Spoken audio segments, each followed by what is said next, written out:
มากินเปิดกันเปิดเส้นเปิดสวรรค์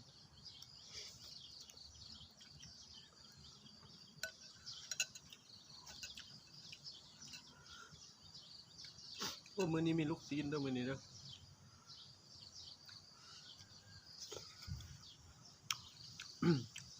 บรรยากาศทางหลังแคมทุ่งนาข้างสุ่มไผ่แคมทุ่งนาโอ้สุดยอดบรรยากาศ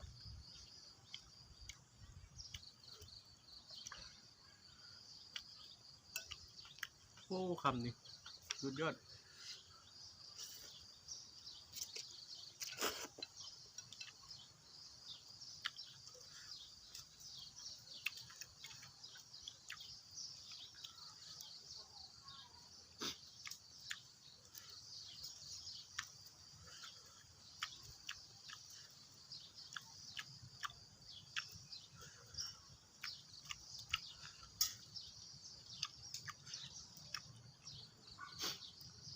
ว่าสีลวกไข่ต้ม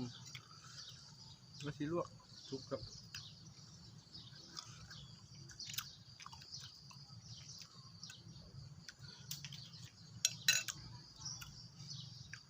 นี่ลูกซีนเนื้องัวสด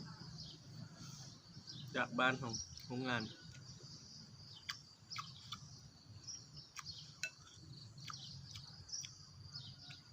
ไข่ได้ใส่เป็นหน่วยเลย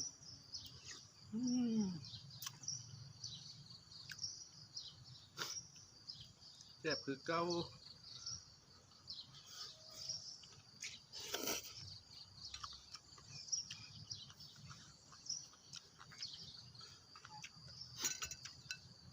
มื้อนี้ใส่ตีนหมูนำเดี๋ย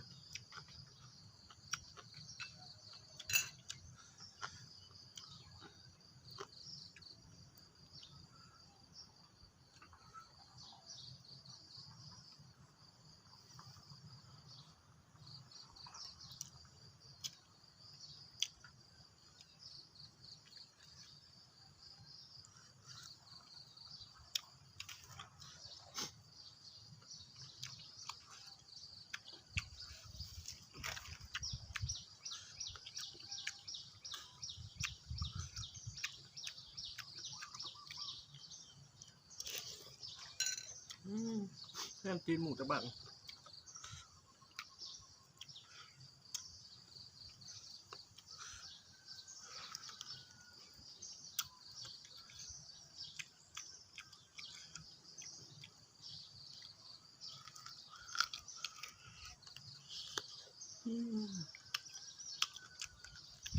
อันนี้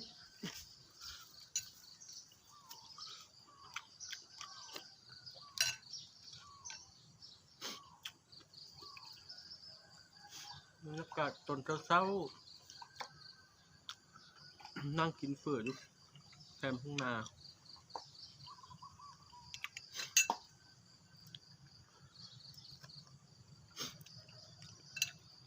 บรรยากาศดีหลายเดือน11มันลมดีได้เพิ่นว่าผู้เฒ่าเพิ่นพาว่าเดือน11หัวลมโต้องเดือน12หัวลมเต้า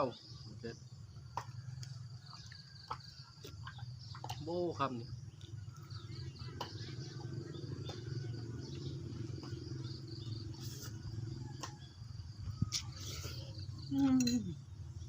น้ำตาแตกเลย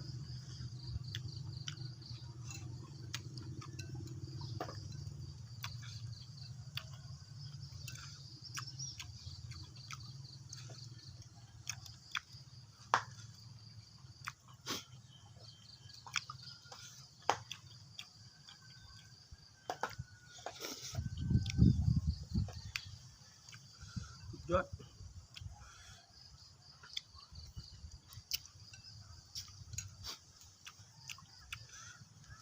ยูฮานยังบ่แซ่บเท่าข้าวต้มเอา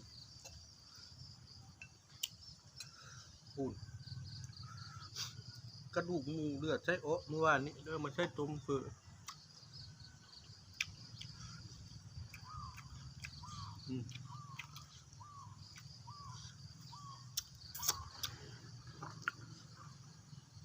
เห็นปะกองมันโฟกัสอยู่ว่าจะเปลี่ยน ยี่ห้อโทรศัพท์กล้องค่ากล้องของซัมซุงไอโฟน